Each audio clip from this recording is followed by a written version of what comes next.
What's up, Grassroots World? I'm Chris Logan. I'm Ernie Barber. And we are the Flagrant 2. What's up, Coach? How you doing, man? Doing good, man. We just got back from this weekend watching a lot of high school basketball, spent some time in the gym, anxious to kind of talk about some of the games and some of the players and what I saw, and it was a fun weekend, so I'm looking forward to talking about it. Yeah, I mean, let's be honest, there was just almost too many tournaments this weekend. I mean, teams were spread thin all over the place from other states. I know they had a big tournament in Fayetteville where 3 teams were out there from Oklahoma. You had Tahlequah tournament. You had Joe Lawson. We had Edmond Open. The Boomarang Classic. The Boomarang Classic. Yeah. I mean, it's almost sometimes too many games when it's like that. And I get it that you know, this is a way that schools generate revenue, so they have to do it. But sometimes I wish that they could put them on opposite weekends because I feel like we could get some better matchups. Yeah, you could get better teams and load a tournament and really get a feel for who's who and the players. But, yeah, this spread it out. It makes it more difficult for you and I because we're going different directions watching games and trying to get our thoughts around players and teams. I saw some good things this weekend. I'm sure you did too, and we'll get into it. You know, it was fun to kind of get out, but man, we were spread out. We were going from gym to gym this weekend trying to figure out what time games were, and it was it got interesting. No, definitely. And I mean, I saw some great individual performances, definitely some, you know, good team performances.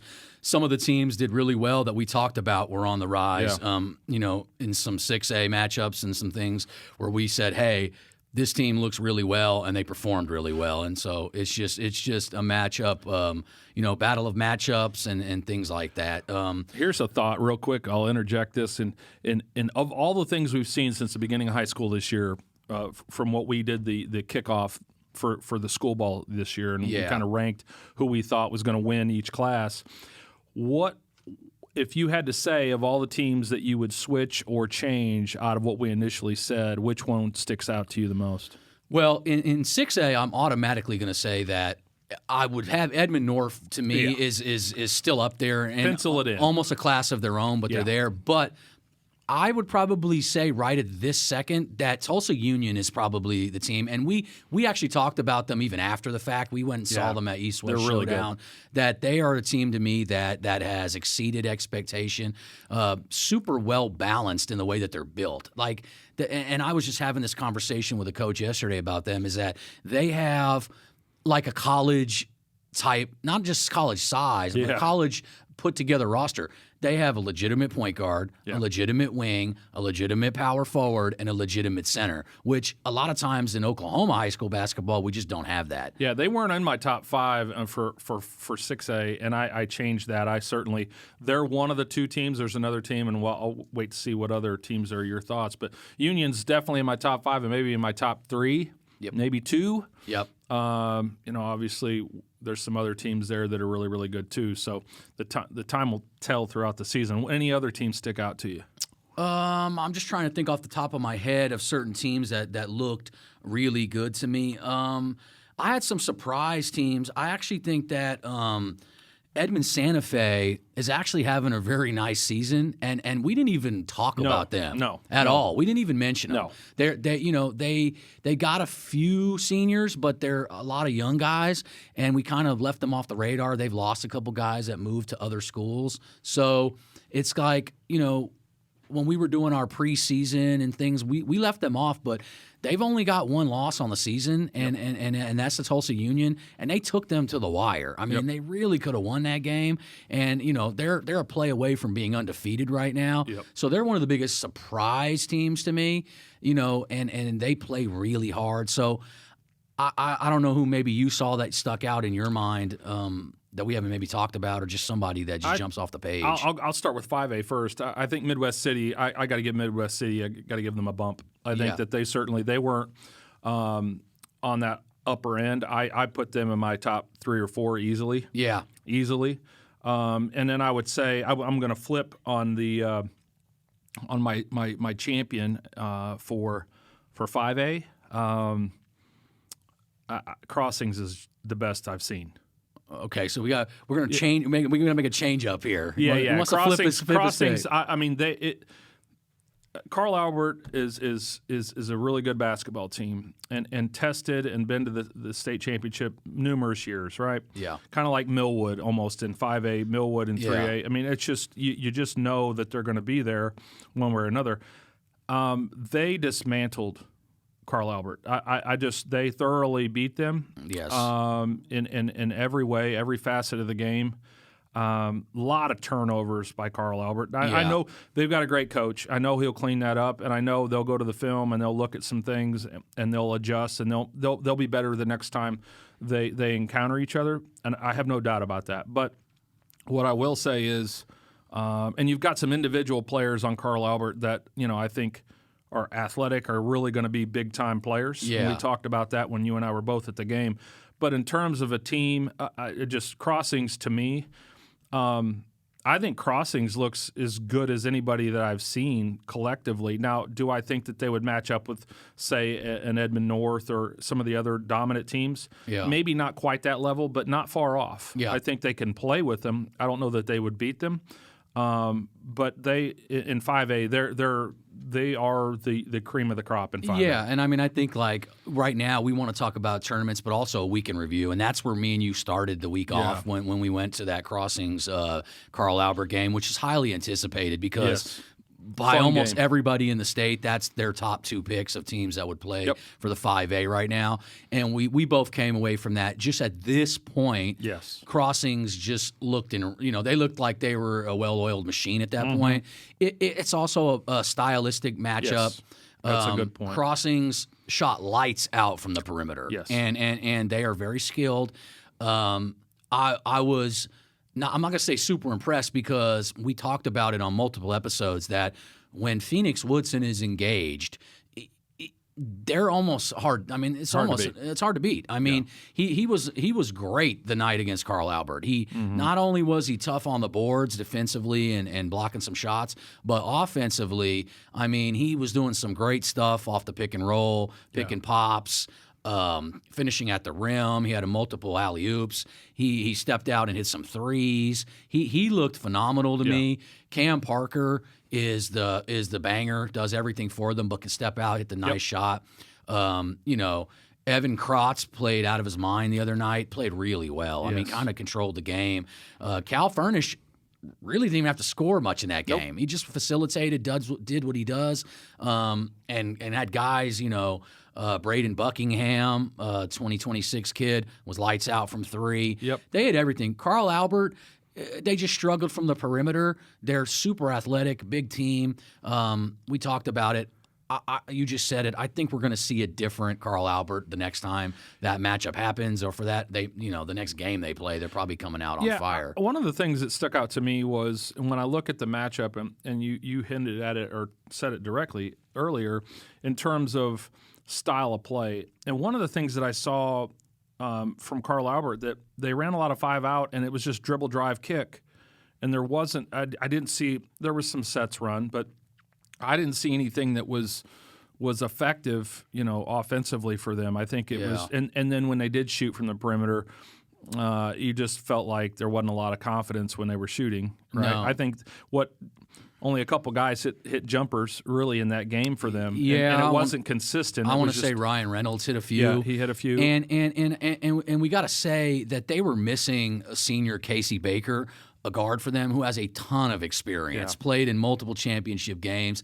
He's a kid that can hit the outside shot, but it's his leadership. So I think sometimes guys like that with the intangibles, when they're missing, it kind of messes up the flow of the game. And being that they were playing in Crossings and it was a wild environment, someone like that is heavily missed. I want to say we think Crossings right now looks like the best team in 5A. Yeah. But I'm definitely not ready to jump off the Carl Albert bandwagon I think myself. Carl Albert's going to be there. I think Carl Albert will be there. I think right now between Carl Albert, Crossings, and Midwest City, I think those three teams are the best right now that I've seen. Not to say if there's any other 5A schools out there that have good teams. I'm not saying there aren't. I'm just saying if I had to pick today, those are the three that I think, from what I'm seeing, have a legitimate chance at vying for the championship or the gold ball. I would just say this, and I said this earlier. the coach Carl Albert, he's a fantastic coach. He coached a teammate of mine from college. He's a fantastic coach. He'll be prepared, and not having a senior, on the squad when they played in that environment, that certainly makes a difference. I know they had some young guards playing a lot of time. Yeah. And that certainly is going to affect things. But all in all, I mean, when you look at when you look at everything, Crossings, they checked a lot of boxes during that game, and I had conversations after the game with you and some others. And I just wanted to say, shout out to Crossings. I will switch that for now, but again, I think that this is a long season. We still got a lot of basketball to play. Coach Shank has some great sets, and they were flawless in execution that night, and that's the way basketball goes. I mean, you execute and then hit a lot of outside shots. Sometimes that's just the way it goes. I want to give shout out to Jaden Hopkins on the sophomore for Carl Albert is because he's got such a high upside. And we've talked about him before, but he's so athletic, and what he can do defensively is amazing, but he can get to the rim at will. With him, I also want, I just want to see some more perimeter stuff from him. Yeah. And I think that's going to uptake because his level of college right now, he's a Division I athlete. There's no doubt about it. No doubt about it. And I was sitting there, and if I break down his game, just if I look at it, to your point, I think in the gym, he's got the physical skills. He's going to be physically, he's a D1 prospect. Yes. I don't think there's any doubt about that. When I look at it, he's going to grow. He's going to get stronger. I think if I look at his skill set, he's got the athleticism. He's got everything. I think getting in the gym and getting a lot of shots up, right? I think that's going to benefit him, like you say, from the mid range and the perimeter, because, like you say, he can get to the rim. That's not an issue. But if you're one dimensional, that's easier to play and defend you, right? So polishing that mid range and polishing the perimeter, and then I would also add being a guard is continuing to work on his offhand, because I know he turned the ball over a couple times going to his left or trying to, cross over and go to his left. He lost control of it. So, and I'm not being overly critical. He's a fantastic player. I think he's going to be. I think in the 2026 class, he's going to be one of the best players in the state. I don't think there's any doubt about that. And I absolutely think that in basketball and in all sports, like, it's okay to get constructive criticism at any, especially on evaluation, because these are just things that are going to help that kid or any kid we talk about, realize, like, hey, if I go work on this, because we talked to numerous college coaches, like, that's just going to untap that kid's potential and move him up to the next level. I saw some very good things from him in that game, and I expect him only to get better. Yeah, defensively, he at times caused some problems, for Cal, and I think, Cal was able to do a lot of the things he needed to do and wanted to do, but I still think athletically he can cause problems defensively. And since we hit on quite a few teams from the Edmond Open, I'm just going to jump into that because we talked a little bit about Santa Fe, Union, Midwest City. I'm just going to dig into that a little deeper. Midwest City is a team that I think they're so guard heavy. Yeah. The addition of Carl-Shawn Young, Deshaun Denson, the sophomore, Roy Henderson, the senior, they have the ability to outscore and literally just light up anybody. So talk about real quick. Talk about strengths from Midwest City. Give your thoughts on the strengths of what you see. I mean, their strengths is going to be they don't have a big guy. Carl-Shawn is the biggest guy on the team. So unfortunately, he's got to play down low some, and that kind of gets him away. It keeps him from the river, but it keeps him under the basket.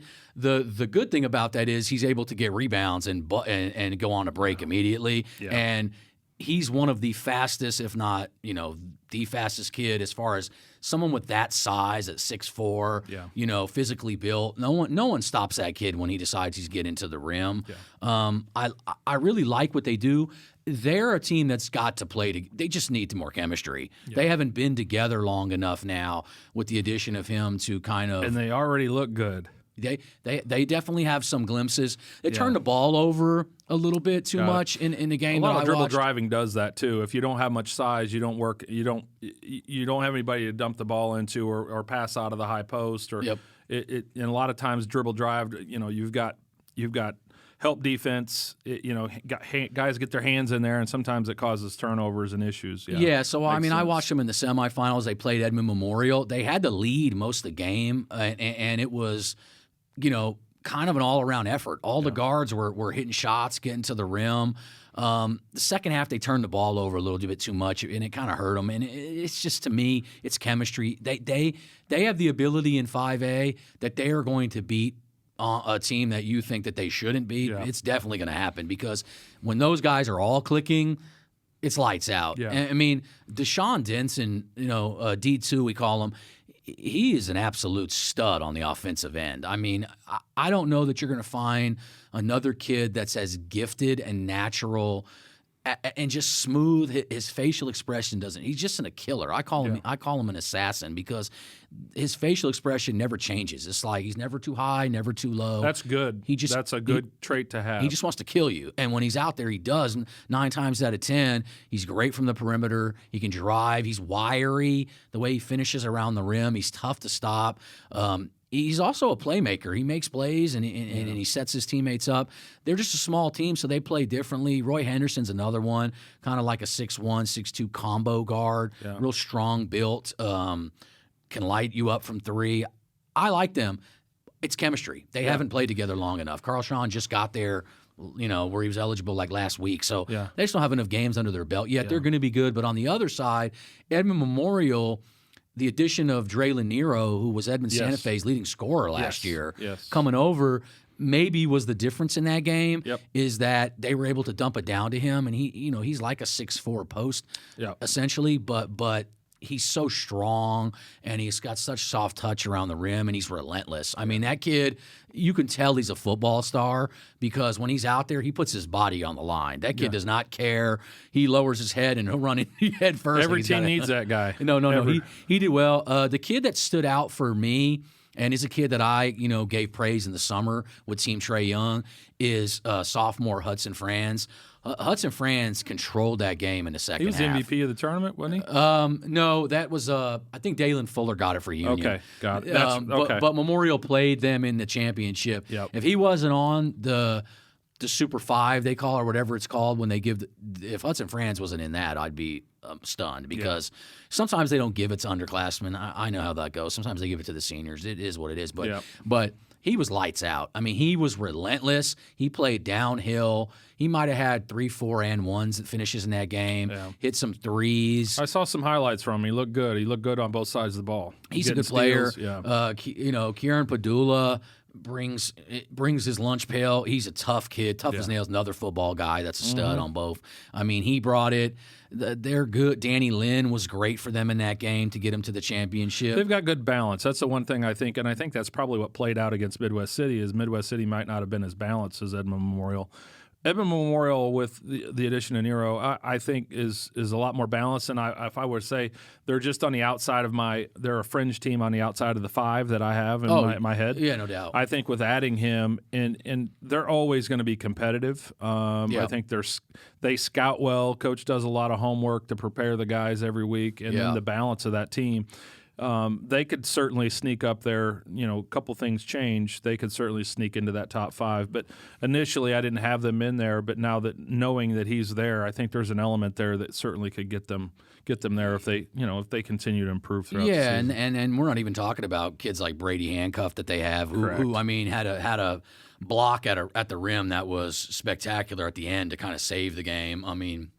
The MO with Memorial is that they like to hold it and kind of slow it down. Style play. But that game, they did not do that. They played a little bit more open and free, and for me, the way that's refreshing for me, because I like open basketball. I like the running up and down stuff. So I wasn't there. So what I saw, some of the highlights, I saw steals, which opened up and got them out in transition. Is that what you're talking about? It was more open that way, or was it just more open in general in the half-court sets? No, it was more open in general in the half-court sets, because they had more possession. And typically they try to limit the possessions of the team. Yes. Now, that could have been that their opponent likes to get up and down as well. Yes. But sometimes, it's just stylistic stuff. I like when Memorial plays like that, because they run some. They got guys that can do it. They got some guys that could do it. Elijah Brown is a super athlete that they have on their team as well. Another kid that's a junior. They got guys. Yeah.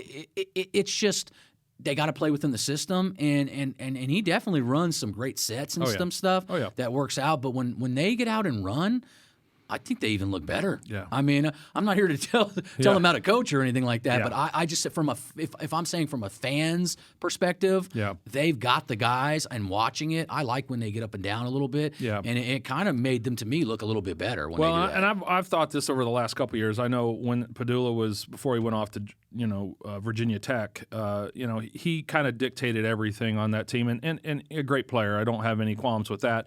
I just felt like last year. I just felt like they were always a team that could have been in that top 5 and really, really made a run. And even the year before, when they were in the state semifinals, I want to say, and they got beat, there were times where they would hold the ball and all they had to do was turn around and a guy was wide open to shoot a layup. Yeah, no doubt. But they would kick it back out because they were going to run a set. And to me, it's like, okay, let's win the game. Yep. Let's not be so focused on all the sets and I get why you run a set. You run a set to score, but if you can turn around and score, you don't need easy bucket. You don't need to run the set. And there were some times during that state run. I remember that vividly in Norman when that happened. But I've always been of you got to have a nice mix. It depends on the players that you have, and it sounds like maybe they're letting some of that happen. By the way, it sounds what you're saying. I think it's probably game by game, but yes, they absolutely in that game were letting some stuff they were getting out and running a little bit in transition, and not necessarily always off of a turnover. They were just doing some stuff that, to me, that's a good sign. It fits because their personnel fits it. I mean, I understand if your personnel doesn't fit it, but they've got some guys that got some length and can do some things differently, and they definitely got the guards to do it. So that was one matchup. The other semifinal was Edmond Santa Fe, who we talked about, versus Union, which is completely another one where it's styles, makes the fight. A Santa Fe, very small team. The biggest guy in their starting lineup, maybe 6'3", and Union, the biggest team in the state. Oh yeah, that front line of sophomore Miles Flemings at 6'8", 6'9", and big Eric Madrid at 7'2". That's a sight to see. Eric Madrid, shout out to him and his skills trainer. Chevis Miller doesn't, and we talked about him even in another pod. Like, he's done well with him. He is the best big man I've seen in this state that keeps the ball high and never brings it down. He was unstoppable. Good passer too. That's the other thing. He's got good passing skills. He sees the floor. He's a good teammate. I mean, I was impressed when we watched him in the East West. Yep. I mean, he's a team player. He wants to win. Yep. And he's a great teammate. His teammates love him. Yep. He works hard. He got up and down the floor, during that weekend. I don't know that he sat much at all that weekend. He was up and down the floor. Same as the other day. I mean, it's impressive. When you get a kid of his size and length to get up and down and play and be smart, play within the system, setting this. He does all the things that a college coach is going to want. He's going to be a dream at the next level. That Tulsa Union team just has the personnel to do some different things with whether it be high low and it's big to big. I mean, Miles Flemings is a kid to me that he had a monster putback dunk, which like a year ago I'm not sure you're going to see him doing that. Yeah. I mean, he's one of my biggest stock risers in the state, regardless of class. Yep. He's a Division I talent big guy. He's just going to keep getting better and better. I think the more he's in the weight room and just he seems to be getting more explosive, because I saw some stuff and some other coaches even said I haven't seen him dunk like that before. I mean, coming out, popping, he can shoot it, step out. I thought he was really good. Big E started out the game. I think he had the first 12 points of the game. No one could even touch him. Another one of my biggest stock risers in the state, their point guard Corbin Gunn. We've talked about him at the East-West Showdown. Yep. He's playing out of his mind right now. Yeah, he's a good basketball player. He didn't necessarily score a lot of points. I want to say he had 9 or 10 points, but he was orchestrating the offense. He's so quick. He creates matchup problems for you. He can do so many things for you, and that's where when you can create matchup problems, you don't always have to score. Sometimes you can draw the defense, kick, and another guy gets the points or whatever, and that may not show up on a stat sheet, but that the coaches recognize recognize that for sure. Yep. And then Dalen Fuller, their 6'4" wing, super athlete, one of the better athletes in the state. He did really well.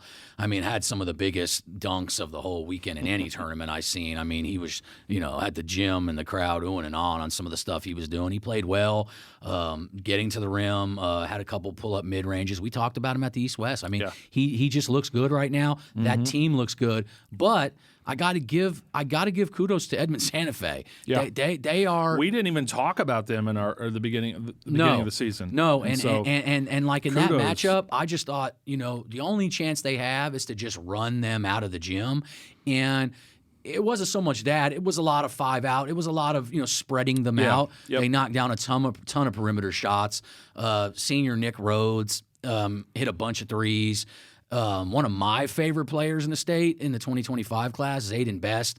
That kid is special, man. He plays at his own pace, but he's just got it's like his offensive game is it's like an old man game, grown man game. He's got these shots like off one leg, falling away.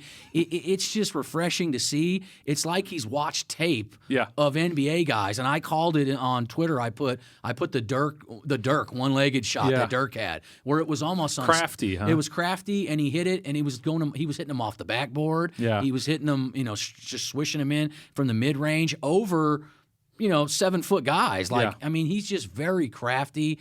He's a big time scorer. He carried Santa Fe in a lot of those games. I mean, he's a kid I really love. Santa Fe's got some other guys. They got some super athletes. I have to keep an eye on them. I haven't watched them much. I mean, I know when we were at the East-West, they were out there. I noticed they didn't have a lot of size, but they got up and down the floor quick. Yeah. But there were so many matchups going on. I didn't get a chance to really dive in there. So that's one that I'm gonna have to put on my radar and get out, watch game, and check it out. And Troy Lolleman teams, Coach Lolleman, they're gonna play hard. And if you don't play defense for him, you're not playing. Like you get a very short leash on that, and you're out of there if you're not. So they play hard, and the team knows they have to play hard. Tyler Williams is a kid that they have, super athletic, does some nice things. They got some guys that just kind of need to step up. They got we talked to Tiki Cowens at the East-West game. Mm-hmm. He did well. I'd like to see him get some more minutes personally, because he's 6'7", 6'8", mm-hmm. but he's just got to work himself into that rotation. Yeah. Because I think down the line they need him. Oh yeah, and he can provide them with at least some defensive minutes. And size-wise, if they're that small, a guy at 6'7" certainly can answer the bell if he plays defense and does some of the simple things that the coach is going to need from him. So transition-wise, talk about Tahlequah real quick. What did you see there? Anything there? I mean, just I think that Deer Creek was a pick by a lot of us that from the beginning of the year we thought they're going to be pretty good. I mean, they're up and down. In the preseason they were, it wasn't the best I'd seen them play. I watched them quite a bit in the preseason because I have a lot of hopes on how good they're gonna be. Yep. And they got Clyde Davis Jr. They got a lot of really good guards, talented guards. Yeah. My thing with them and I'll let you finish here, is that what I saw them from East-West is I felt like sometimes they can be ball heavy in certain spots. Yeah. And they've got plenty of players and guys if guys trust each other in that system, guys will make plays late in the games when they need to if they just trust each other early and get everybody involved. Yeah. That'll help that team, with the players feeling like they're contributing and getting, involved in the game. And then late in the game, when they need to make plays, certain guys will have the chance and opportunity to do that. But I felt like guys were pushing and trying too hard to do things they shouldn't do. Yeah, ball heavy and I think there was some, and in that specific tournament, there was some video game type individual standout performances. Evan Goodwin from the sophomore from Jinx had a 44-point game. He had 10 threes in the game, school record in both. Yeah. A matter of fact, I think he had 33 at halftime. I mean, 10 threes. He was lights out. Same with Bixby, Tristan Driver. But let me go back. Yeah. I was going to say, let me go back to the springtime. Last spring, I said, with Parker leaving, that Tristan Driver was going to put up video game numbers this year. He's absolutely done that. I mean, had They had a 37-point game to finish that thing off. The kid is just a microwave scorer. Yep. He's one of the best scorers in the state. He's probably going to finish in the top 3 or 4 in 6A. Might finish that high in the whole state in scoring. I mean, he's just a lights out kid. They had some other kids step up. Spencer Holly played well. We talked about him. Bixby is an offensive juggernaut. When they're on, they're on. It's those games when they can't hit those perimeter shots that hurts them. So that's one team that stood out to me there. I like them more. I personally have only got to watch Moore once on a live stream. I haven't got to see them in person yet. I obviously know all about Tristan Hankins and Darian Grant and what they can do. So it's nice to see that they got to the championship of that game. It looks like maybe they're figuring some things out. It's just Deer Creek was building off what they did last year, and I feel like when they're clicking, they're one of the better teams in 6A. They have size, they have guard play. They just got to put it all together, and it looks like that's probably what's starting to happen. So you know how it goes. All it takes is one tournament. Really, sometimes it only takes one game. But when things start clicking and you start trusting your teammates, getting on a roll, and they started doing that towards the latter half of last year. You're absolutely correct. I know. Middle of the year.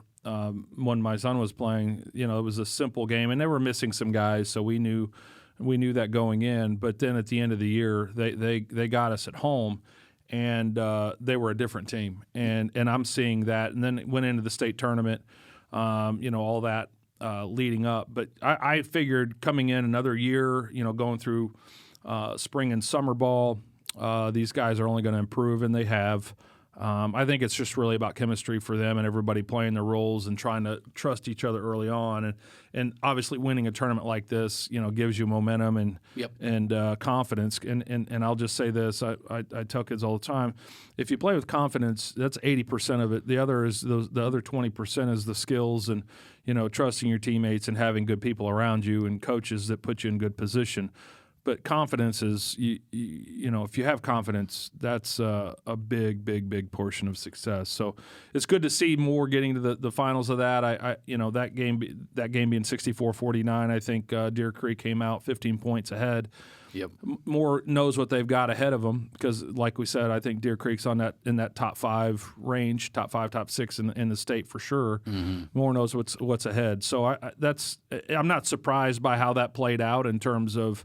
Bixby has, like you said, that on paper probably would be the two teams we probably would have picked. And I don't know if we mentioned it earlier, but Union did win the Edmond Open, and the MVP of that was Dalen Fuller for that tournament. So good. I just want to make sure we said that. Deer Creek won the Tahlequah tournament over Moore, so we knocked that one out. I guess I'll jump into one that I was at, and that's the Joe Lawson in Norman, and the story of that weekend to me was Treshawn Combs-Pierce of Norman. He just played well in every game I saw him in. When I was watching a game and you were giving updates on that game, he was just blowing up. I was getting your updates on Twitter or X. I'm sorry. And he was just going off, and I'm sitting there, bing, bing, bing, and I'm seeing all this stuff, and I'm like, wow. He opened up the game. He opened up one game. I want to say it was against the Storm, OKC Storm. And he had the first 14 points, and the first 3 was a reverse jam alley-oop over the top of somebody. He comes down, hits 2 threes. He's hitting mid-range shots. He's blocking. That's the Treshawn Combs-Pierce that I see, and I go, that's a bona fide Division I kid. There's no doubt. It's no doubt about it. It's all about fit and whatever he wants to go do. But that kid had an amazing weekend all around. Everything he did was well this weekend. Note to other teams: if he goes off on a 14-0 run to start games, you're in trouble. Yeah, you are in trouble. No doubt about that. And there's going to be a lot of teams in trouble when he gets going like that because his confidence right now has got to be flying high. And I knew That's it would scary be too. It would be. And that Norman team, they're working some things out. They're doing some good things. They got Bo Billingsley, the point guard, the sophomore who's a great setup guy. Can score, but he's actually a true point guard. There's not many of them left, but he's one of them. the younger brother of Shashawn Combs-Pierce, Montrell Combs-Pierce, was lightning in a bottle off the bench. Yep. Defensively, he was great. I said it on Twitter. His energy. Wait to see him in a couple years. Yeah. Well, I talked to a college coach in there. I'm like, just if he could just get to 6'4", he's going to be something special. Let alone if he gets to his brother's height. Both of his brothers, because Marquise Combs-Pierce is like 6'9", the one that graduated in 2023. Yes. Treshawn is every bit of 6'7" plus. Yes. And then the young one is about 6 foot, 6'1", maybe. He might be 6'1", 6'2". If he's going to be something. He's one to put down on your radar. Like he's going to be a prospect in that 26 class. Yep. Which people know. I've been talking about it for a while. That 2026 class is loaded in Oklahoma. Mm-hmm. It's one of the better classes we've had in a long time. I mean, it's highlighted by a top 10 kid in the country, but there's numerous kids that are Division I level kids, and then right below that, fringe guys that are right there. So, well, the nice thing is that the portal and COVID will be exhausted by then. So the extra year is over. Yeah, the extra year is over, so that'll open up a little bit, and then the portal always certainly depends on what's in the portal. No, definitely. Even from this summer at events, coaches were absolutely looking at 26s, Division I's, more than they had been obviously in the years prior when the rules changes. So it's nice, it's refreshing to see that. Yep. But with that said, colleges are still looking at older kids before you. So, there's no doubt. There's a process. Yeah, there's a process, and we talked about it with our last few guests, Coach Barakoff, Coach Rolando. Like, it's just part of this whole thing. So, anyways, Norman played very well. And I got to talk about Isaiah Amos, their big guy, because I mentioned him early on in our preseason thing. Yep. He's lived up to everything and exceeded it. He's constantly getting 13 points, 13 rebounds, 12 points, 12 rebounds. That's the way when talking to Coach Cole, like that's the guy that we saw in the summer in AAU, and we needed that to translate over to school ball, and it absolutely has. So that now gives them a formidable big guy alongside Treshawn Combs-Pierce, where Treshawn can roam around now on the perimeter a little bit more, and Isaiah can hang down low and play down in the paint. Allows him to round out his game a little bit too. That's the thing I think would be nice for Treshawn. Exactly. Be able to round out his game. So they were the tournament champions. They knocked off Joe Lawson tournament in Norman was an all Norman tournament. It was Norman North versus Norman. Norman North. They've got some guys that Kellen McCoy has that team ready to play. I'm telling you right now, no one wants to play them. They Noah Jones is about a 6'3" point guard, super athlete. I've called him he's probably the best shot blocking point guard in the state. I mean, great athlete, but he's a great passer. He's a very underrated player in Oklahoma. Definitely. If I'm a JUCO, I'm all over Noah Jones right now. Like I'm getting in on him. But they've also got a kid. Hezekiah Green is about a 6'5" shooting guard, wing. Yep. He's going to be something special. He's got a lot of makings of the kind of kid that the kind of prospect that coaches are going to be looking for. Great positional size, can shoot it. He's aggressive. I like him. They've got a big kid, a 6'7", 6'8" kid. I want to say. Last name Hurst. His first name's leaving me, but he's offering rim protection, rim running. Norman North. A lot of people wrote them off. I don't think we mentioned them in our first thing. They got to be mentioned. They now. were another. Santa Fe and Norman North were two at the East West that I tried to get some time to watch, but just because of other matchups. I just didn't get a chance to watch. They were either on the other end, and so I just didn't get a chance to watch them. So those are two that I've got on my radar, and I'll show up to some games and check them out and give more feedback on. My thing is there are a lot of good teams this year, but I still think the power is where we've kind of talked about. Yep. And so. But what I think what's up for grabs is getting in that top five. I think we've got a lot of teams that Memorials and some of the other teams that are fringe right off the edge of that I think certainly have the ability to jump in there. We'll have a say in what happens this year in that class. So. Yeah, and just a couple more teams since we're on the Joe Lawson. I watched Putnam City North take on Grind Prep. Kai Brown and Anthony Leonard, the juniors. When Kai Brown and Anthony Leonard play like that, they they don't. I want to say single-handedly, but they can almost single-handedly win a game by themselves.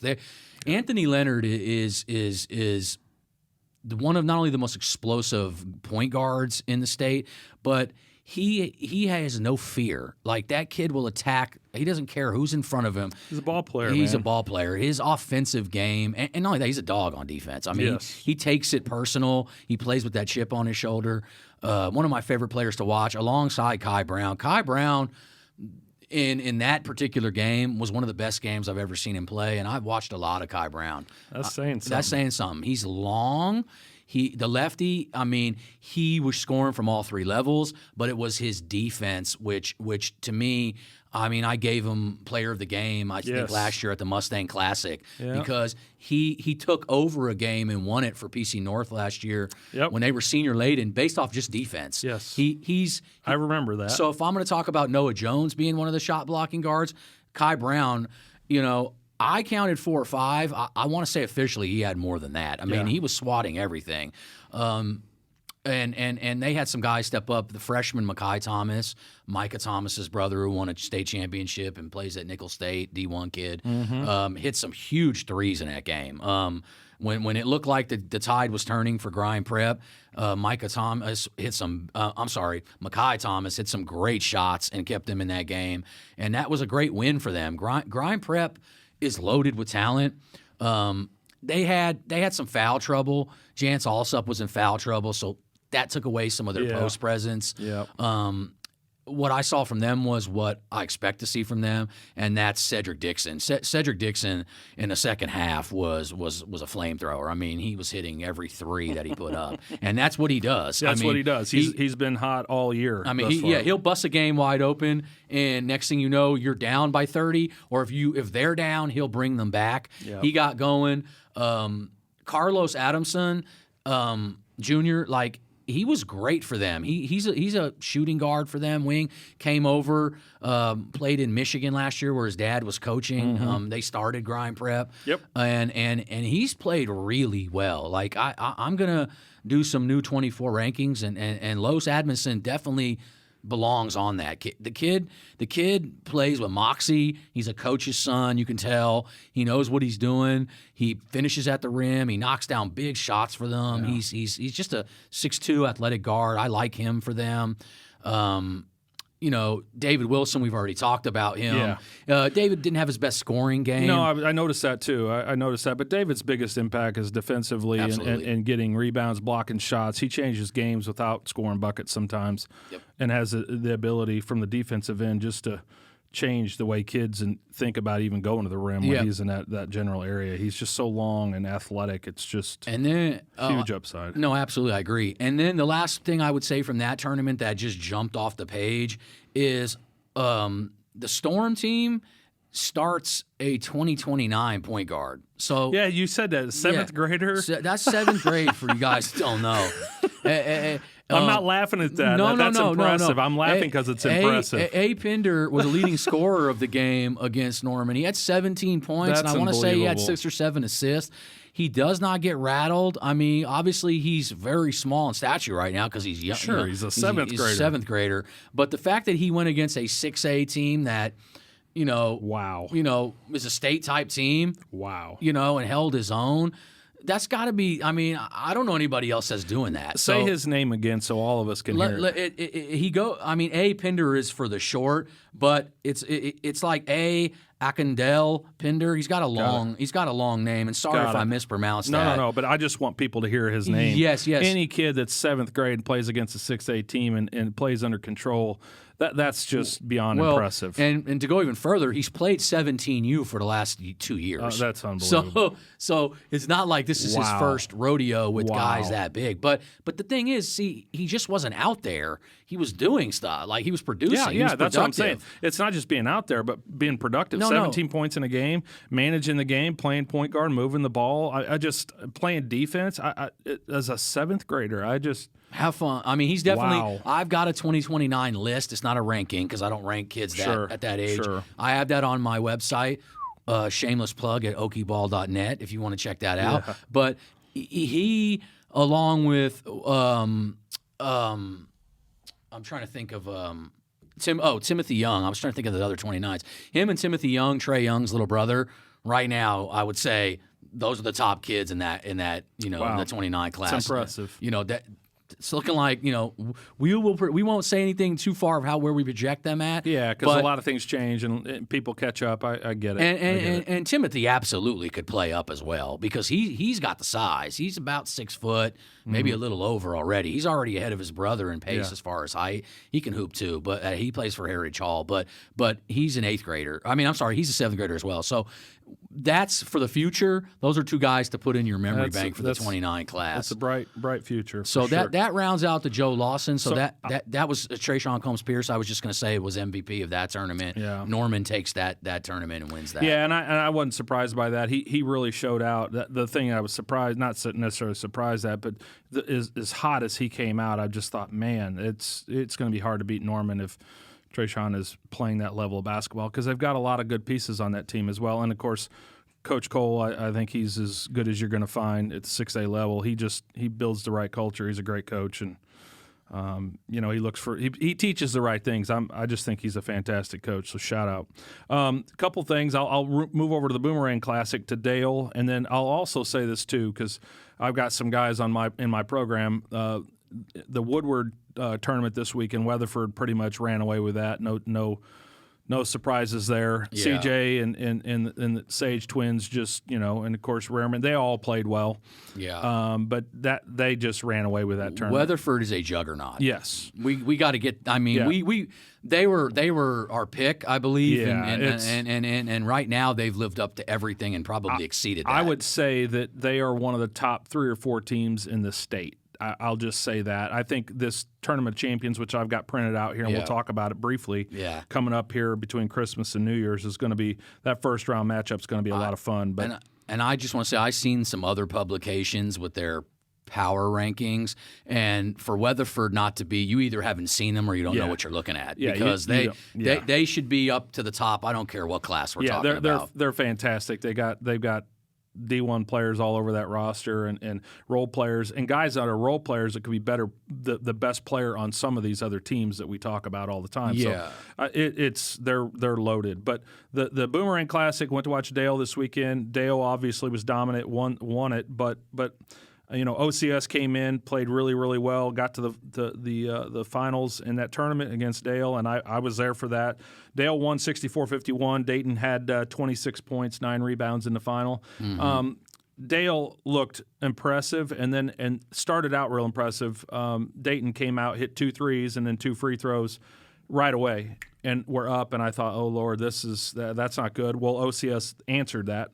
Came right back. Luke was real effective early. And then Carson Jones, I'm going to tell you something about this kid. This kid is only starting to be what he's going to be as a basketball player. Carson Jones, and I know last summer he had a great spring and summer last year. Mm-hmm. And even the year before he had a really solid 16U season in terms of AAU basketball. Mm-hmm. No, I mean absolutely. He and DJ Dill were off the charts good together. Oh, yeah. They were stud backcourt. Yeah, stud backcourt. But I'm seeing growth in this kid, not only physically but in terms of his game. He going to college next year at Kansas Wesleyan is going to absolutely shine. I'll be shocked if he doesn't contribute on the floor significantly as a freshman. Mm-hmm. And be one of the best players that's ever played at that school. I mean, and there's a lot of good kids that have been in that conference and in that school. Yeah. But he's a special player. Definitely. I mean, he was a kid that was recruited by Division IIs all over, and I think that he did exactly what we preach on this podcast, is that he took fit and where he knew he could get onto the court and play. Yep. When it boils down to it, you can go to a D1 and just to be a part of a D1. If it was me, I want to play. I really don't care the level. Yep. Whatever level it is, and if I'm a basketball player, I want to play basketball. Correct. I understand that every team needs guys in roles and supportive roles and practice players, this, that, and the other. But if it's for me, I'm taking fit and where they want me the most over anything. And I think that's kudos to even a guy like Keontae Tramble, who shows independence, because they showed him a ton of attention and made him feel like that he was going to be a big part of their team. 100%. And I know personally that he could have went somewhere bigger and something like that. But I think Coach Jay Stedman is doing a great. First of all, the coach at Independence is doing a great job recruiting Oklahoma. He's doing well. He's got great ties too within the Oklahoma community. Absolutely, I mean, basketball community. Sorry. Yes. And so that's definitely going to help the players, and Keontae is part of that too. No, so, I know, and it's always takes just one domino of a kid going there, and then the next thing you know, you're adding another. So, shout outs to Independence; they're doing a great job of recruiting in Oklahoma. But once again, why we even talked about that was fit and who is actually showing you real attention. Yeah, and I think that's making you a priority. That's a great point, and I know that coaching staff too really well. And when coaches, and I'll just say this to players, when coaches are going after you, talking to you every day, and building that relationship, and excited about you at the possibility of you coming to play for them, that needs to be at the top of your list. You may only have one or two or three of those. Whoever those coaches are, regardless of level, you need to think about it, because I'm here to tell you, if you don't play coming out as a freshman when you've been the best player on your team, and likely if you're playing at the next level, you've been the best player on your team. And if you go out from being the best player or one of the best players to playing all the time to sit in the bench, that's no fun. And honestly, you get better when you're on the floor. You get better when you're contributing. And I'm not saying you don't learn things by sitting the bench and watching film. There's other aspects of getting better as a player and as a person. But the reality is, you guys that are going to the next level are competitors. And if you're not playing, you want to play. And so don't think about the level. Think about where you're going to get on the floor and contribute on the floor, coming right out, or being able to contribute as a freshman is huge. Yeah. Right. And going to NCAA level, you might get to a D1, but does the coaching staff really love you? And are you going to get a chance to play as a freshman against 22, 23, and sometimes 24-year-olds? Yeah. The answer is not only no, but it's no. Yeah. Right. No, absolutely. And in that tournament you're talking about with Dale, I would just hit on Kingston and Bing also advanced to the semifinals. Yes. Kingston has 6'10" Reed Kaysen, who's a kid that has multiple D1 offers. Eastern Kentucky just offered him. He's got some Ivy League schools. He played for Team Trae Young. He's I mean, at that size, it's sad to say that he's slept on in the Oklahoma. But because he plays for a small town, and they haven't had a ton of like Dale is a small town, but Dale has so much history and winning back-to-back championships that we always talk about Dale. Kingston is kind of off the beaten path. Reed Kaysen is a player in the state of Oklahoma, and if he was at any 6A, 5A school, he would be a household name in Oklahoma. His skills translate. He can shoot. He's got good feet. He's got, he's just a big kid that can, do work and inside out. And Bing's I like got some players too, size. Bing, their point guard Malachi Shilref is just, one of the most explosive guards in the state. That kid plays so hard. Like that's. I covered him at the Discovered Showcase in Tulsa, and every person in there was blown away that hadn't seen him. I had seen him quite a bit. And he was an okay impact kid originally, so I've heard all about him, and I've seen him, tons of times. But he surprises me every time I see him. He's about 6'2", strong. Can come down the lane and put one on top of your head, can shoot. Just a competitor. Picked up an offer out of that showcase from a couple junior colleges. He is a kid that I would definitely want. He's a winner, and I love that kid's game. So kudos to him. I know they got to the semifinals and lost to OCS. That was a tough game. I watched that game. Bing didn't play particularly well in that game, but certainly had moments where they were competitive. But OCS just had too many weapons. And they do. How did and now I didn't get to see much from that. How did Luke Gray do? Talk about some of the guys on OCS. Luke looked really good. Luke had spots where he looked really good in that game against Dale. I'm talking in the finals. In the finals. He fouled out early with 4 minutes to go in the game, which didn't certainly that helped Dale because it was. I don't know, 8-9 point game, 10 point game at that point. And with Luke in the game, you certainly have an opportunity to claw that back with 4 minutes to go. but with him out of the game, which he was, that's where Dale separated. Yeah. They basically took it from, a 9-10 point game to, 15 points or 13 points, what it ended up, I think, at the end. Yeah.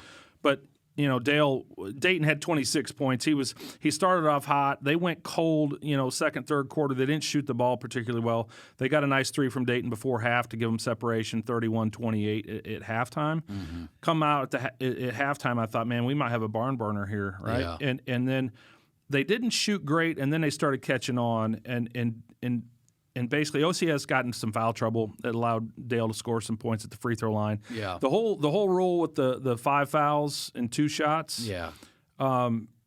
It slows the game down.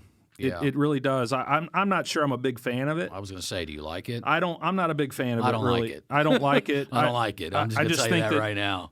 It's not basketball. It basically allows the refs are controlling everything in the game.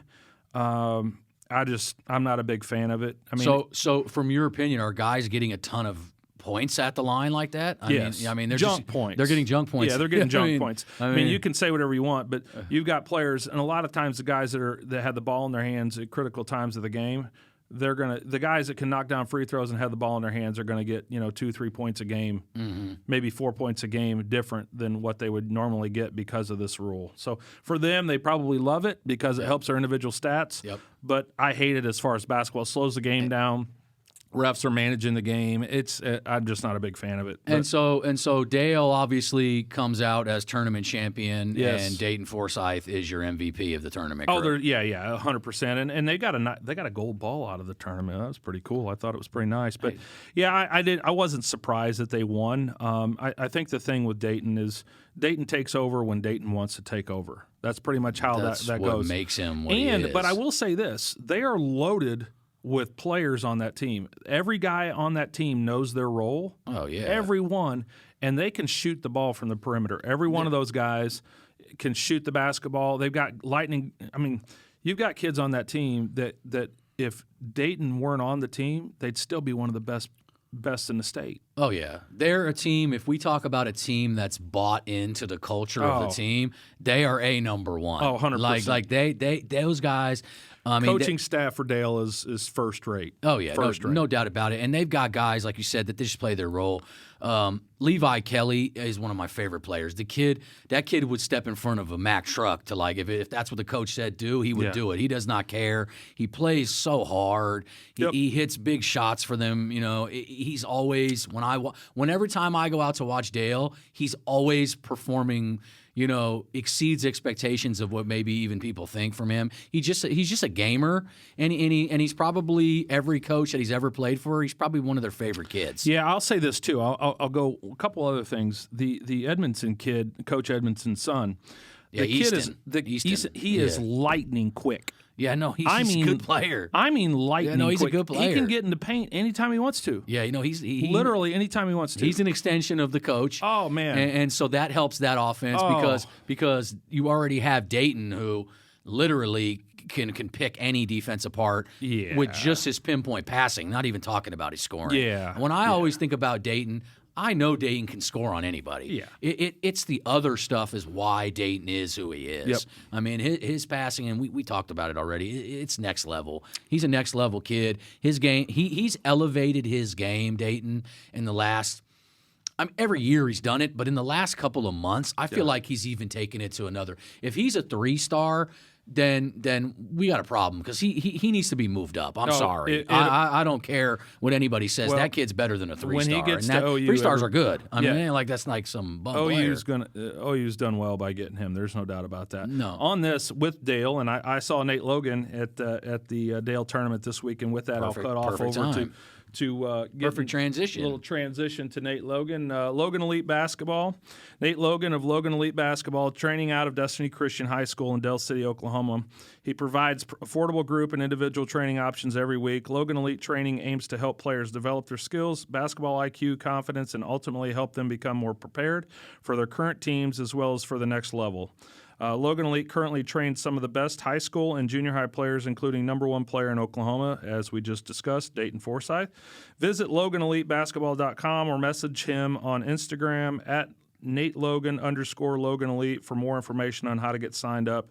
I want to just give a shout out and talking to Nate while we were out there this weekend, just saying thanks, and we're just talking and obviously talking about at some point getting him on the podcast as well to talk about how he got into the game and what he's doing for kids and how he trains kids and develops them from the younger age as they progress, just to give an idea of what he works on with kids and what's important as kids develop. So fantastic guy, Logan, Nate Logan at Logan Elite. Check out his website, and if you need training, certainly he's a guy you definitely want to reach out to. And he's about the kids and developing them, which is what we're about on the podcast. So no, absolutely. I think that that's the kind of things we want to see as guys out here. And as we plug that, like I said, there's a lot of guys out here in Oklahoma that could benefit from getting a sponsorship with something like what we do. It can absolutely help build their clientele. Yes. No one hits a target market like we do. I mean, we have players from all over the state, even outside of the state. We looked at analytics. There's people listening from all over. I mean, you talking about a no-brainer to me. If I own a gym, or I'm a trainer, or I have any basketball-related business, I'm absolutely looking into some type of sponsorship on this, because there's no better way to get your name out there. Contact us, reach out to us, DM us on Instagram or X rather. Reach out to us. We're having conversations, and get in early, because now's the time. Yep. And then we'll just now quickly kind of rapid fire through some of these others I saw. The Community Christian Tournament, I watched a game or two on live stream, and what I saw was, first of all, Guthrie is a team that we didn't mention either. They're a force in 5A. Yep. They're going to be something special. Piedmont too. Piedmont's another one. Piedmont is a team. They're 6A now. Yes. But Piedmont is pretty.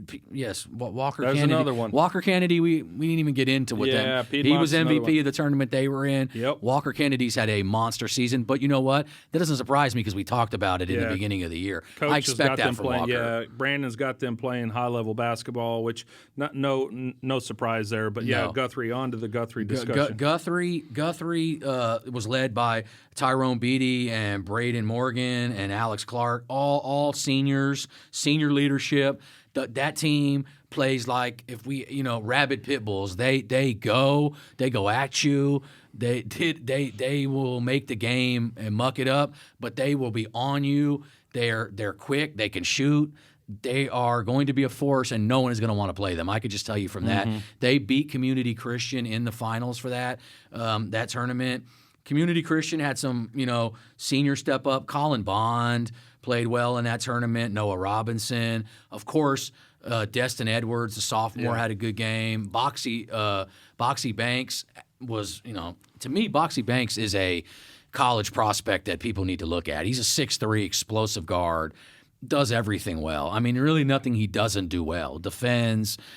He's a kid, explosive as all get up. He's a kid that down in Community Christian that coaches need to get down and look at as a senior right now. I promise you won't be disappointed when you see that kid. That's another team I'm going to get out to see here soon. So they did well. That tournament, Bryson Buckingham had some monster games for Cassidy. Overall, they probably didn't have a great, weekend for themselves as far as wins. But I know there was a game that I saw Buckingham had 17 points and 17 rebounds, which is 17 rebounds out of the it's like Charles Barkley guard numbers. spot, out of the point guard, And Caden Leach is also another kid, a sophomore that I love out there. He did, they got some guys out there. So that that's that tournament, and then. We had a tournament in Fayetteville, Arkansas, Hoopin on the Hill.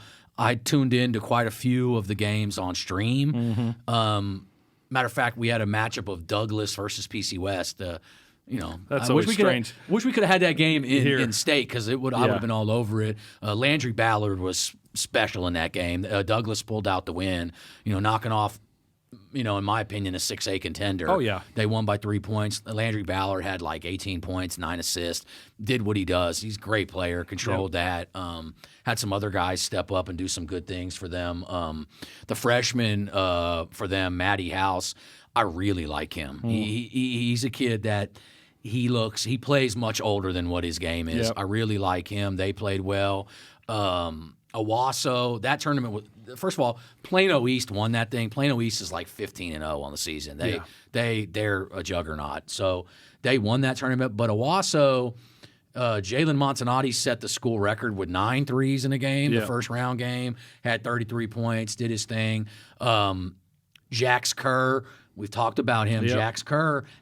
Jax Kerr played really well as a big man. I'm telling you, if he continues, he's going to be a problem, folks. That's the Jax Kerr I saw in that tournament, especially in their last game. They ended up finishing the 3rd place game. They beat, I want to say they beat North Little Rock or something like that. I think they beat somebody like that. Jax Kerr and Jalen Montanati were great in that game. I know that team's been battling some sickness. They got a bug or something, so hopefully they get healthy soon because, as a matter of fact, they have a matchup tomorrow night that the whole state will be watching, Tulsa Union versus Owasso. So just that's going to be a matchup for everybody to see. But Broken Arrow looked good too. Broken Arrow always is good. We talk about them all day. They always reload up. David Howell was great. For them, he got tournament MVP in the tournament they were in. Victory Christian, I really like them. And I talked about it on Twitter. Gene Mason, the younger brother of Chris Mason, is possibly going to be like a 6'6" point guard when it's all said and done, and he has elite court vision. He's a prospect. He's not. He could have stars next to his name. He's not right there right now, but he's got the glimpses that stand out to me. He doesn't just necessarily stat stuff like I put out the stat stuff first. He doesn't always do that, but he plays the right way, and with his potential, absolutely could be. What class is he in? He is a freshman. He's a 2027 kid. He's already about 6'4". Oh, wow. And, his brother's about 6'6", 6'7". Yep. If he gets that height, but the difference is his brother's a forward, and he's an excellent player, his brother. Chris Mason is great. Yep, but Gene Mason is got the chance to be a high-level prospect in the state of Oklahoma. Gene Mason right there. Just another name to throw down.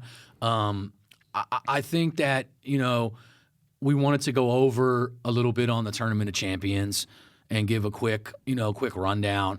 If you want to pick winners today?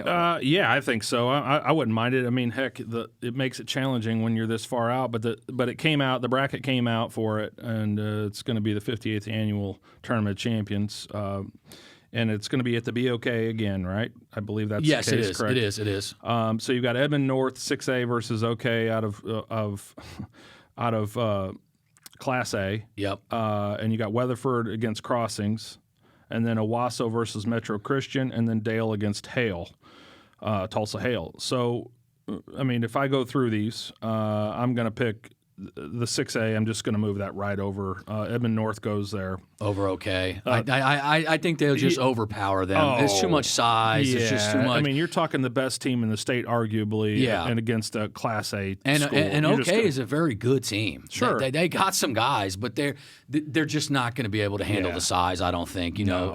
That's good for them to get the experience. Exactly. Because let's put it this way. If they can contend with Edmond North, they'll win the state title. Yep, and it's them in Caddo in Class A right now. Mm-hmm. But they can that could actually be a great learning experience for those guys. So good point. Nothing. The best first round matchup obviously is Weatherford Crossing. So you're taking in that. Oh man, because I'll give you my pick right now. I'm gonna go Weatherford. I'm there. I'm picking Weatherford, and that's saying a lot. Yes, it because is. Crossings Christian has been one of the best teams we've seen. Yep. It's just Weatherford is different. The size at every position is almost like it's like everybody's a 6'5", 6'6", 6'7" guard. Yes. And they can all shoot. Yep. And then Rearman does the dirty work down low and sets the screens and rebounds. Man. That's going to be a hell of a matchup, to be honest with you. I think it's a little bit of a contrast to styles a little bit. I mean, obviously Weatherford can play on the perimeter, knock down shots. The Sage Twins are superstars. Yep. CJ is arguably one of the best athletes, all-around athletes in the state when you look at football and basketball. And then you've got the other players, Nate Rehrman. He does a lot of things well. Sometimes doesn't always show up on a stat sheet. Rebounds like a man. Yeah. I just feel like between CJ and Nate and rebounding the basketball, and then the Sage Twins doing the same, and then shooting, guard skills, all the things, passing, moving the ball the way they do. I don't know. I feel like Weatherford wins the rebounding game, and if they control the tempo of the game, I think they win that game. But I think it's going to be a heck of a game. I mean, Cal's going to do his thing. And it's just going to be a great game. I said it. That's basically that could be the championship game of that tournament, and we would all think it was the greatest game. So fact that it's a first round matchup. So out of those two games, we both moved on the same. We've got Edmond North going to play Weatherford in the next round. That's what I think. Yeah. The next game, Owasso versus Metro Christian. That's going to be a great game. Yeah. Talk about that a little bit. Metro Christian is a team that was in the 3A state finals last year against Millwood. They're loaded, and see, this is where they can match up with Owasso. They have size. They have Troy Moses, the center down low. He's 6'8", 6'9". Yep. Oh yeah. Jackson Sowards, 6'6", forward for them. Had a great game the other day in the tournament. Wyatt Powell, probably one of the most underrated 2024 guards in the state. He's a kid that explosive, big body, strong body.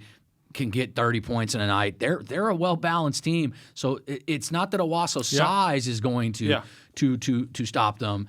That's going to be, to me, that's going to be the prime game for Jalen Montanati to just take it over. And I don't, realistically, there's no one in that tournament that can guard him anyways. But that's going to be a great match. That's going to be a lot closer than probably people think. I'm going to take Owasso in that one. I'll take Owasso, too. I just think that the Montanati factor, it comes to big games like this where all eyes are going to be on this tournament. By the way, there's a kid that's probably going to – some of these kids, somebody in this tournament can really make a name for themselves. Yes, 100%. Going against Dale or going against Owasso or any of these teams or going against Edmond North, if you got game and can show it in this setting when everybody in the state – not to mention how many college coaches have hit me up for this – there's going to be tons of Division I and every level coach in this building. If you're a kid looking for an opportunity and an offer, this could be the weekend where a coach this says is it. He may circle your name. So I'm moving Owasso over Metro Christian. Yep. Dale versus Nathan Hale. We're going to move on Dale because they're the more balanced team. But Cabron Lewis versus Dayton Forsyth might be the most exciting matchup. Cabron Lewis is probably one of the most talked about players that I've saw on social media probably in the last 2 or 3 months, period. And deserving. He's a legit guard. He's a legit guard. I mean, he's a 6'2", athlete, one of the quickest first steps in the state. He's an excellent passer, excellent scorer. It almost looks like he toys sometimes. Like he does it so effortlessly. You're just like, well, how did he get 40 points? Like, I mean, he's a kid that can go off. He's a kid to me that can take the most out of this entire thing.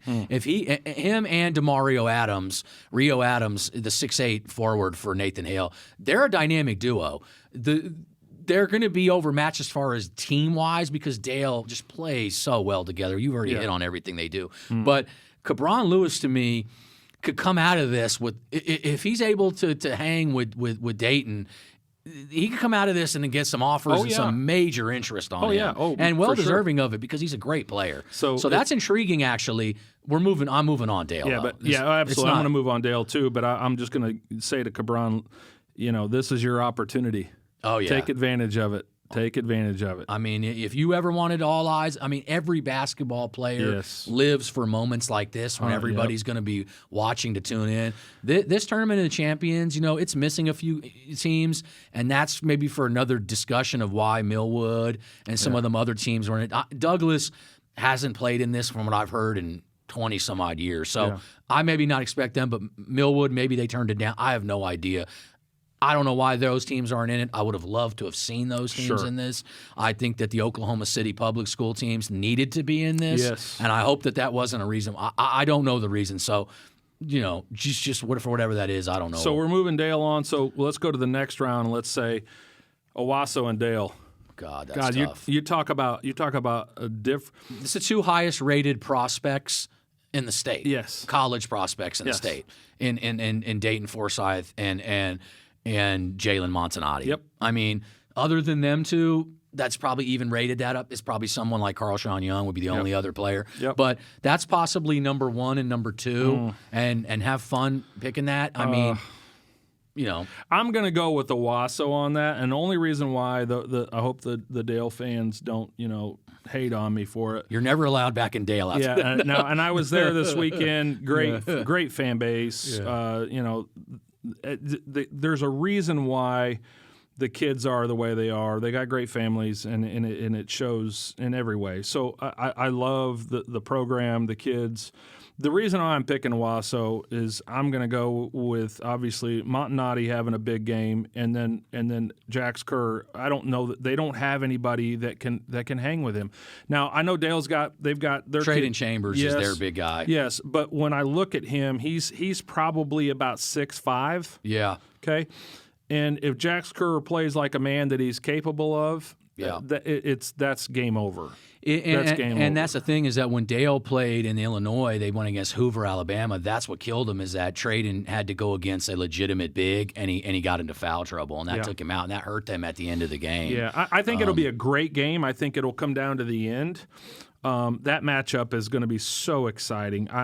That's one of the best games, bar none, in the state. It could go either way. So, but I'm gonna have to pick. I'll pick Owasso in a barn burner down to the very end of the game, and it'll probably come down to those 5 fouls. In a quarter, and you get 2 shots. I don't like it, but I think that'll be one at the free throw line somehow. Yeah, I think that's going to be a game. I mean, even in my mind, I'm having to struggle to pick that because you look at Dale as the defending champ in that tournament, and it is always it's almost impossible to pick against Dale. Yes, it is. But Owasso coaching players, they're just fantastic. The thing that I see again in Dale is Dale does not have a matchup for Jalen Montanati.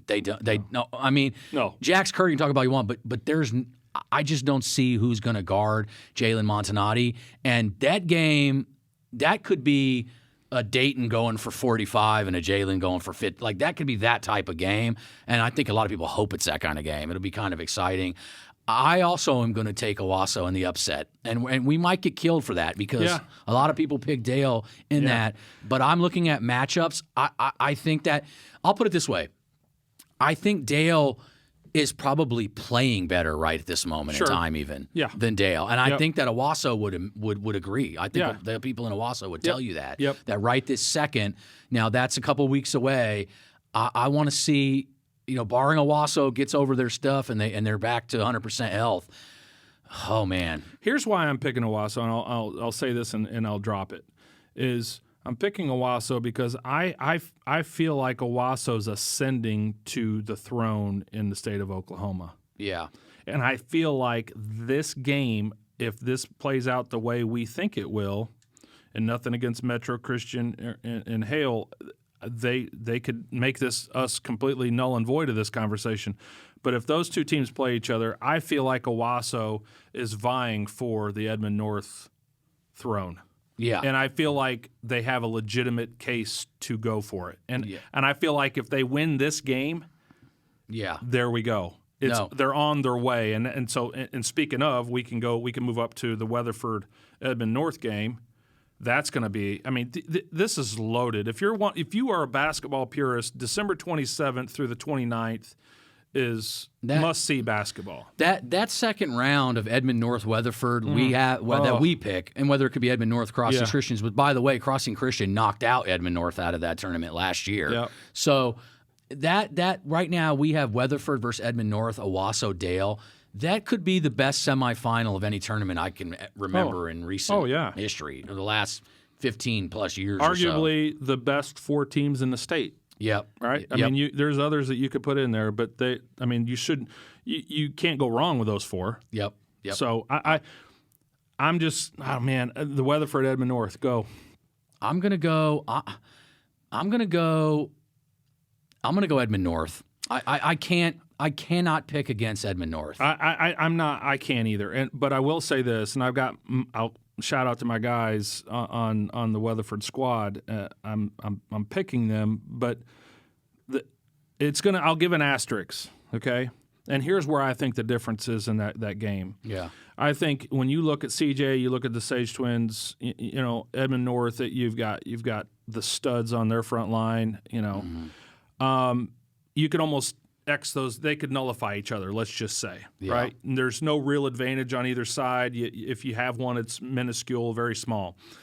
The guard play with Keontae at Edmond North, I give them a significant upgrade. And I'm nothing against the guard play for Weatherford, right?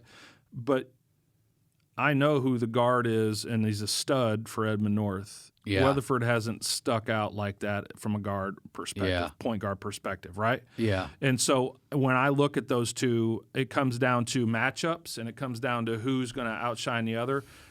Everybody's going to do their thing on the front line and in the forward, and even the Sage Twins play some guard too. So yeah, they definitely got guards. Because I would want to see, are we going to see C.J. Nixon versus Dylan Warlick? Because that's what I want to see. Well, absolutely. That's the matchup I want to see. Well, but then you have on the wings, and I always look at the Sage Twins. They can play guard, but I look at them as guys that can play a stretch 4, they can play a 3, they can play a 2. They're so versatile, they can do that. But I don't look at them as point guards.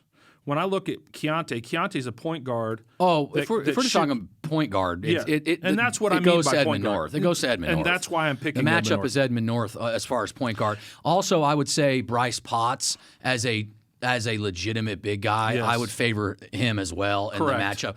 Rearman I love, but he's not. No. The size is not there for content to Tough me. guy, smart, plays his role well, and he does rebound extremely well. But there's just some matchups there that I think give Edmond North overall the edge. And that's why we're picking them. But and prove just so me you wrong, know, guys. Please, I'm Weatherford, still prove me in my wrong. internal battle right now in my mind about Dale Owasso. I picked Owasso. I'm telling you right now, I am going back and forth on this. Well, I mean, and even the Weatherford Edmond North game. I mean, I because my thing still is that I feel like Dale has been challenged more and played tougher teams already. They've definitely played some, and I feel like they're playing better. Like that keeps coming into my mind. Yeah. Owasso long term could be the better team, obviously, and they have the number 7 kid in the country. Yeah. But oh man, that's tough. It's hard to go. I'm going to keep it at Owasso right now. But if Dale wins, I'll claim that I said I'll that say too. you can pick any I claim four of that these. too. You can pick any 4 of these to win it, and you can't be wrong. So then we go Edmond North versus Owasso, Yep. who was our 6A championship from the beginning of the season. We picked. I'm taking Edmond North. Okay, I'm going to take Edmond North too because I think it's going to fuel Owasso later in the season. But I think you take Edmond North, all things considered, they check all the boxes, man. Yeah. I mean, every position, size, strength. Yeah. They just have every player. It does not matter. You name the player, the shooting guard position, the point guard position, the 4, it just. Now, they check all the and I'll boxes. say this: I'm taking Edmond North over Owasso right now. If that matchup happens in the state finals, I might pick Owasso. Exactly. Just so you know that, because And by then they're going to be clicking on all cylinders. And here's the other thing: Weatherford later in the season only going to get better, right? Dale, it's just you can't go wrong with any of those. You could pick Dale, and it could be Dale against Edmond North. And if we're wrong, I'm happy with them being wrong because guess what? It's still a great matchup. I can't wait for this tournament to happen. Yes. This is one of the better tournaments I've seen. I think that we just got to get to we just got to get to this point, and we'll get to see who does what. It'll all play itself out on the court, and we'll have multiple podcasts talking about this tournament between now and then. But I just thought, you know what, I want to talk about this because the December 27th through the 29th is basketball heaven in Oklahoma. And if you love basketball, you've got to get out to Tulsa and watch these games and these matchups from the very beginning all the way through. And I think we'll wrap it up. And I just say that we look forward to getting out and obviously seeing some more tournaments as the tournament season goes on. We've seen some great games so far. Yep. We've already seen some things work its way out. Some teams come up that maybe we didn't pick. Some teams we didn't even talk about that we like, and Guthrie, Edmond Santa Fe, teams like that. That's what this is all about. Yep. That's what, we want to teach you guys about recruitment and talk to coaches, but we also want to showcase and talk about all these teams. And we feel like this is something that keeps everybody, in the current news. Yes. Like, what's going on. So I Yep. think that this is a great time for us to talk about players, teams, and we just want to say thank you, Oklahoma, for making this podcast a success, and we only plan on growing it and getting it bigger and bigger. And I'll say this too, and we'll wrap up. There are a lot of teams that weren't talked about tonight, but that doesn't mean that there aren't great teams and great players that maybe weren't mentioned tonight. And I would just say, hit us up on social media, and you know what? I know the Rock Creek was talked about, and they've done some amazing things. Yeah, North Rock Creek. North Rock Creek has been knocking some people out. So, that's another team we got to go out and see. There's other players. Hit us up, give us a shout out, and we'll get out and see. We're two people that can. Yeah, and feel free to send us, me and Coach, send us questions that you want us to ask coaches on here, or any topic that you guys want us to talk about on this podcast. Send it on into us, and that just gives us more content to talk about, and we think we can help you guys out. So feel free to send it in. But it's about the players, and we want to help to promote the players and promote these teams. And there's a lot of great teams in this state, and we certainly want to talk about every one of them. So don't be shy. Engage, and we'll take it up. All right, and thank you, Oklahoma. Appreciate you guys. Peace. We're out.